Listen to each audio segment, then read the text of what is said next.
Hello everyone, আমি বিদিশা। আমার একটা ভিডিওতে তোমাদের ওয়েলকাম। ঘুম থেকে উঠে না আমি জোর করে হাসার চেষ্টা করছিলাম। অ্যাকচুয়ালি আমার একদম ভালো লাগছিল না, কিন্তু তবুও আর কি ভিডিওটা স্টার্ট করলাম সকাল সকাল। তারপর চলে গেছিলাম আমি সোজা ফ্রেশ হতে। ফ্রেশ হয়ে চলে এলাম।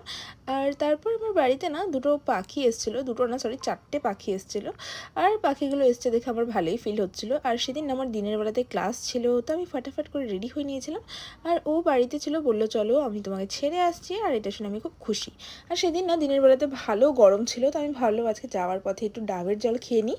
আর যাই হোক, ডাবের জল খেতে যাওয়ার পর যেই না আমি ডাবটা বললাম খাবো, তার কিছুক্ষণ পর ও আমাকে নিয়ে রাস্তায় হাঁটা শুরু করলো। তারপরে ও আমাকে সোজা নিয়ে চলে গেলো আইসক্রিমের দোকানে। ও নাকি এখন আইসক্রিম খাবে। আর ওর আইসক্রিম খাওয়ার কথা শুনে আমার তো মাথাটাই গরম হয়ে গেল। দেখতেই পাচ্ছ আমি মুখ ভেঙাচ্ছিলাম। অ্যান্ড তারপর কিন্তু আমি জোর করে একটা আইসক্রিম নিয়েছিলাম। যাই হোক, আইসক্রিম পেয়ে আমি পুরো হ্যাপি। তারপর চলে গেছিলাম ক্লাস করাতে। ক্লাস কমপ্লিট করে ওখান থেকে বেরিয়ে পড়েছিলাম। আর তারপর আমি অটোতে উঠে বাড়ি ফিরেছিলাম। যাই হোক, বাড়ি ফিরে তারপর আবার বিকেলে আবার ক্লাস ছিল, তো মাঝখানের ভিডিওই নেওয়া হয়নি। তো বেরিয়ে আমি চললাম সোজা আমার ক্লাসের উদ্দেশ্যে। আর ক্লাসে গিয়ে সুন্দর করে ক্লাস কমপ্লিট করতে করতেই বদ্দি ফোন করলো। বলছিল ওরা নাকি আজকে আমাদের বাড়িতে আসবে। তো ভাবলাম যাওয়ার পথে কিছু একটু খাবার দাবার নিয়ে বাড়ি যাওয়া যাক।